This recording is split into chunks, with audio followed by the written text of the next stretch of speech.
Welcome, everybody. We are super excited about our session tonight. It is called Fostering Educational Equity Through Actions, Attitudes, and Resources. My name is Monica Washington, and I am the 2014 Texas State Teacher of the Year. I spent the last 19 years teaching English at the high school and middle school level, and I am now an instructional coach for Better Lesson. Hello and welcome. I am Jamela Coes and I am Georgia's 2014 Teacher of the Year. I currently work in teacher education at the University of Georgia, where I have the esteemed honor and pleasure of preparing our next generation of educators as they think about issues of equity and justice and how they're shaping their classrooms. Yeah, that is so important. I'm so glad you have that job. I did not have anyone talk to me about equity when I first started. So I'm so excited that that's what you get to do every day. So before we get started, though, I wanted us to give a quick shout out and a huge thank you to No Kid Hungry and Walden University for sponsoring us at the conference and also for helping us pretty up our Facebook Live. We appreciate you guys so very much. And at the conference, there are strands. You may have heard about them already. So, Jamela, tell them about what the strand is that we are, I won't say most excited about, but we are super excited about. We are super excited about the strand that we are here to talk to you tonight about, which is the educational equity strand.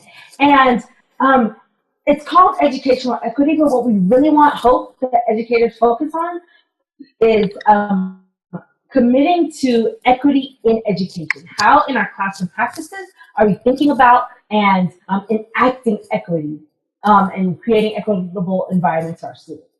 Yeah, absolutely. So cool. So we just have a few minutes tonight and we want to make sure that we touch on the things that we have talked about together as we were preparing this for you, but we know that there's no way for us to talk about everything, right? Because equity in education is huge, but we are going to try to keep our conversation around those actions and attitudes and the resources that you can use. But before we get into any of that, we thought that it would be really important just to think about what we mean when we say equity in education. So, Jamela, do you mind kicking us off just with your definition about that? So, at last year's conference, I was doing a lot of work around equity, and a quote came to mind. And the quote was, "In the sweater of life, equity is the strand that holds everything together. Without it, you're guaranteed indecent exposure." Well, what I will say to you tonight is that is still very, very true. And there are a lot of people out here walking around indecently exposed. So one of the goals at our conference, we want to make sure that you are at least aware of how you begin to have those conversations about equity and thinking about how you engage other educators in having those conversations and how we begin to hold each other accountable for that practice of making sure that equity is a part of everything that we do for our students. So, when I think about a definition for equity, I think about it's ensuring that each student has what they need to succeed.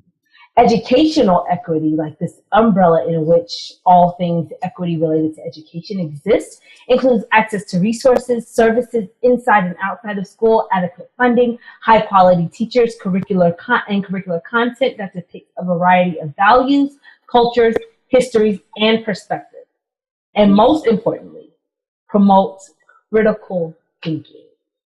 Yeah, I love that you took it back to all of those things promote critical thinking, right? Students need everything that you just said so that they can do what it is that they need to do in the classroom. We as adults have to make sure that all of those things, I'm tongue-tied tonight, are in place. So thank you for outlining that. Good. Absolutely. I've been, in some of the reading I've been doing, I read an article by Haberman, and he talked about the pedagogy of poverty.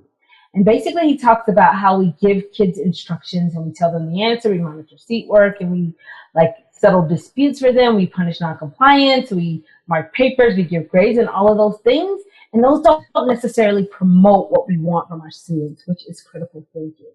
And when we make that shift toward what like good quality teaching looks like, we can promote equitable practice as well. Absolutely. So, Monica, Yes. so many schools across our country have like the word equity in their vision or mission statement. What are some things that educational leaders need to do to ensure that equity is truly possible in our schools? Yeah, so that's a really good question. And first of all, I want to say that, one of the things about education that I wish weren't true is that we often have these trends, right? Like what's popular right now? What are the buzzwords that we see everywhere? And then once those words become popular, we put them in mission statements, we put them, on the wall of the school. And sometimes we live up to what those words and phrases mean and what they're asking us to do. And sometimes they become, quite frankly, lip service. I know in my 20 years, I've been in schools where we are really working towards those things that are hot and popular, and sometimes they're just there to be there. And I think that cannot happen when we talk about equity in education. We cannot just put the words equal and equity in our mission statement and we feel like we have done something, right? So it has to be visible in every single thing that happens in the school. And by that, I mean, when we schedule classes, are we giving all students access to certain classes, or are we only saying that if you have this or if you're from this place? And sometimes we're not that explicit, but students can start to see that, well, I can't get in that class because I didn't go to that elementary school, or I can't get into this because I didn't do that, or we're not allowed to go on that particular field trip because only those students get to go. So it has to be visible everywhere, not just in the statement. So it has to be, in the training that we receive. And our leaders have to make sure that when we talk about equity, and we provide training, that is not something that just happens in service at the beginning of the school year, and then we don't check in on it at all to see what that's looking like at the classroom level. We say it at the beginning and then perhaps maybe say it in a couple more faculty meetings. It has to be embedded and ongoing training. And then where possible, we have to see some modeling. So what does it look like as a teacher? What does it look like in my classroom that I am ensuring equity? What does that look like? We have to put those questions out and constantly re-examine those. And what does it look like at the school level? Are there practices in place to make sure that we are scheduling students and we're giving access to everybody? What does it look like at the district level? Are we making sure that we have the best teachers in our classroom? So, and also I wanted to say that when we think about equity, we have to also make sure that we're not always only talking about race, right? There's gender, we have socioeconomic gaps, students with disabilities. So we have to make sure that we're addressing all of those things and that we're constantly revisiting how we are doing that. And then when we see that those things are not happening at the classroom level, that perhaps teachers are trying, but they're struggling to make that come to life, that there is some type of support in place for teachers who are not quite getting how to make it come to life in their classrooms. So that's a long way around saying, let's not give it lip service, but let's start to really and truly make some plans, and then not just put those plans somewhere, but also turn those plans into actionable steps. Right.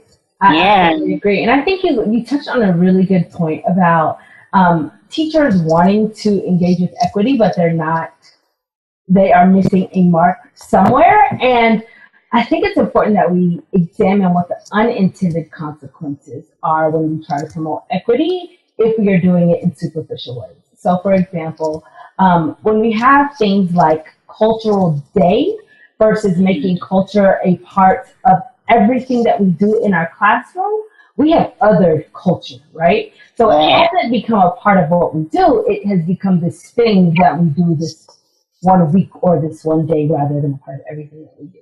Even though the intention is good, right? Like the intention of that is good. It's to celebrate things, but there are some unintended consequences that we that happen even in an effort to promote equity in those types of things.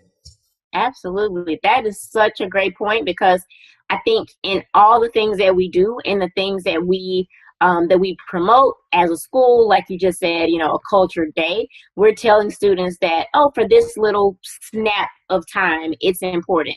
It's not important every day, and that may not be what we're trying to say, but that's what students internalize. And so, yeah, you're spot on that we have to make sure that we don't otherize the culture and we don't otherize this. We make it a part of every single day. So very, very, very good point there. I'm so glad you said that.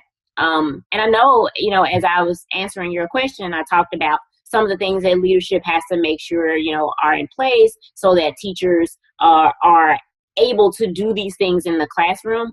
But, let's face it, we have some phenomenal administrators out there and district leaders out there, and sometimes they are doing the right things. They're providing the training, they are checking in with teachers, they're making sure that supports are in place. Sometimes that's already happening, and students, we know, are spending the vast majority of their days with teachers. So it's really, really important that teachers know what they need to do to make sure equity is carried out in their classrooms.